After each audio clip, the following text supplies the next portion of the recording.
자, 오늘 매일 성경의 제목이 예수님의 진정한 가족. 누가 예수님의 진정한 가족이 될 수 있느냐? 이렇게 또 물을 수 있는 오늘의 말씀입니다. 자, 예수님은 집에 들어가셔도 여유가 없으십니다. 오늘 3장 20절 말씀해 보니 집에 들어가시니 무리가 다시 모여들어 식사할 겨를도 없다는 거죠. 식사할 겨를도 없다. 도대체 예수님의 사역이 얼마나 분주했으면 하나님의 나라를 전파하고 가르치고 병든 자 그리고 귀신 들린 자를 고치시고 쫓아내시는 이 모든 사역에 당신의 모든 시간이 집중되었다는 것입니다. 그래서 늘 가는 곳들마다 예수님이 이곳 저곳을 다니면서 가는 곳들마다 사람들이 모여들었습니다. 오죽했으면 오늘 20절 말씀처럼 식사할 겨를도 없다. 여러분 밥은 먹어야 되지 않습니까? 먹고 살아야죠. 아니 살려면 먹어야죠.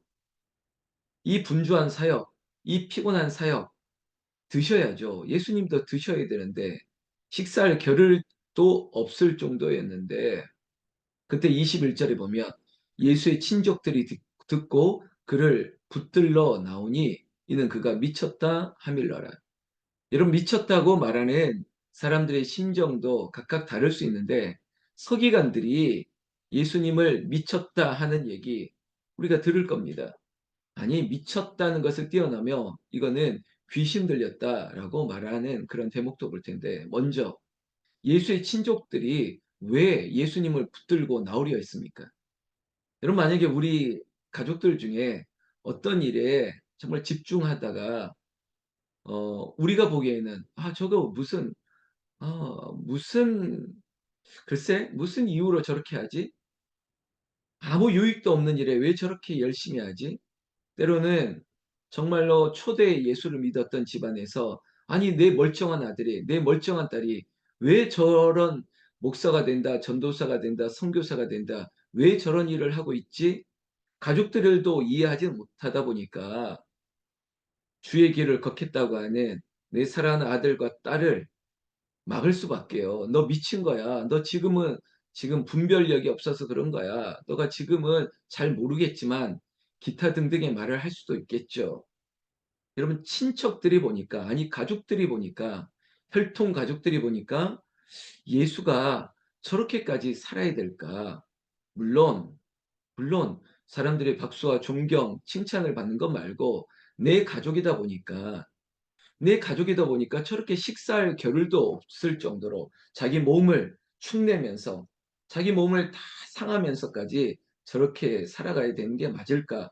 아주 현실적인 생각 맞겠죠. 그러니 그것을 예수님의 사역을 막기 위해서 미쳤다. 너 지금 미친 거야. 너 이래서는 안 돼. 라고 예수님을 만류했을 것입니다.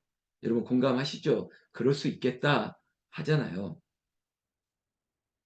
이 일이 있고 나서 22절에 보면 예루살렘에서 내려온 서기관들, 여러분 권력 잡은 자들 그리고 종교 지도자들 그중에 또한 서기관들이 지금 예수를 향해서 예수를 어떻게 곡해할까?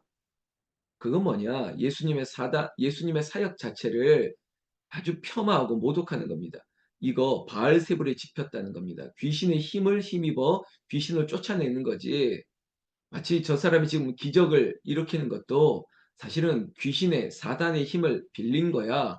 이거 성령을 모독하는 일 아닙니까?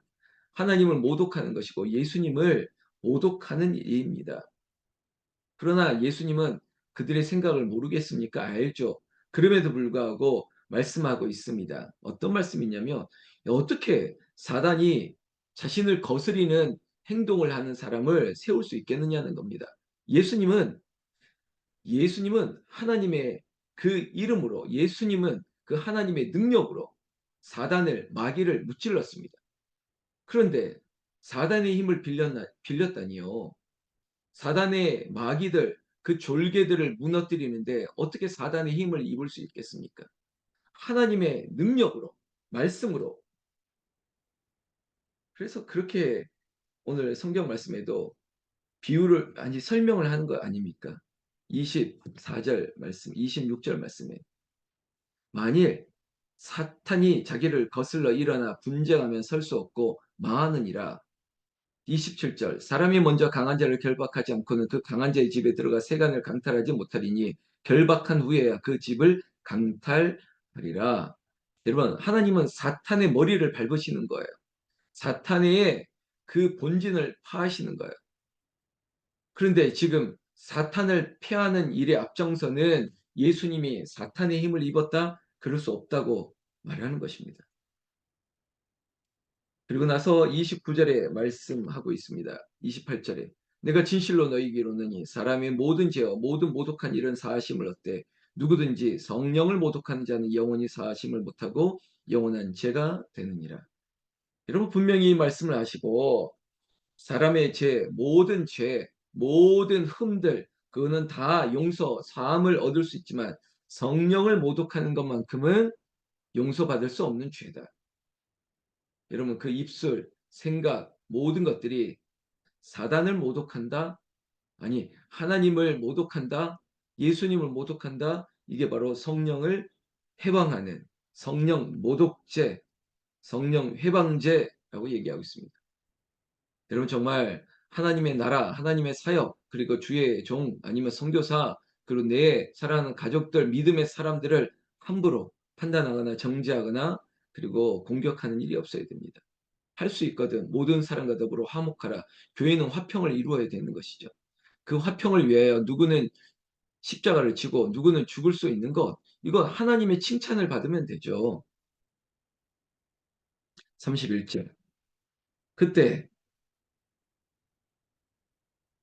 예수와 어머니 동생들이 밖에 서서 사람을 보내서 예수를 부르니 여러분 결국은 아까 처음에 우리가 오늘 본문의 처음에 친족들이 예수님을 붙들고 나가려고 했지 않습니까? 너 미친 거야. 지금 이러고 있으면 안 돼. 지금 그 연장선에 있는 또 다른 이야기지 않습니까? 그때 예수와 동생들이 어머니와 동생들이 밖에 서서 예수를 부른 거죠. 저는 이렇게 봅니다. 아니 그렇게 못 먹고 피곤하고 네 몸을 다 상하면서도 인자 대신 예수님을 향해서 안 돼. 그래 이제는 이제 집으로 돌아가자. 이렇게 부를 수 있는 거죠. 공감이 되지 않습니까? 너 이거 미친 거야. 가자 가자. 우리 집으로 가자. 네가 왜 이런 수고를 해야 돼? 이렇게 만류했겠죠. 그런데 오늘 이 31절부터도 마찬가지입니다. 네가 왜 저 사람들에게 미움을 받고 저 사람들에게 성령을 해방죄와 같은 그 공격을 당해야 돼. 네가 왜 귀신을 힘입어 그리고 사탄을 힘입어 이 기적을 행하는 일이 너에게는 또 공격거리가 되는데 안 되겠다, 안 되겠다. 이 엄마와 같이 우리 형제들과 함께 돌아가자. 이러려고 예수를 부르는 거 아니겠습니까? 여러분 그런 마음이 있는 저 형제들 그리고 예수님을 지금 제자들이 왔다라고 말하고 있습니다. 당신의 어머니와 동생들과 누이들이 밖에서 찾나이다. 여러분 예수님은 여기서 어떤 결정을 해야 될까요? 예수님이 뭐라고 대답해야 될까요? 그때 예수님께서는 뜻밖의 대답하시는 것 같지만 들어보십시오. 32절 말씀에 33절 말씀에 대답하시되 누가 내 어머니이며 동생들이냐 하시고 아니 누가 내 어머니야 누가 내 동생들이냐 여러분 이것이 예수님이 불효자다 예수님이 그 가족들에 대해서 책임감이 없다 이렇게 말하지 마시고 지금 하나님의 나라, 하나님의 나라를 위해 사역하는 예수님께서는 지금 온 인류와 이 백성들을 구원하는 일에 정말 하나님의 사역을 감당하는 것입니다. 예수님께서 그 친족들과 어머니와 동생들의 마음을 모르는 것이 아닙니다.